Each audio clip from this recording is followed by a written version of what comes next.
காதலேனும் தேர்வெழுதி காத்திருந்த மாணவன்தான்.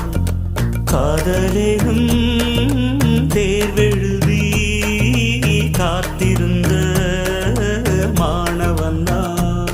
உன் எண்ணம் என்னும் ஏற்றில் என் எண்ணை பார்த்த போது நானே என்னை நம்பவில்லை.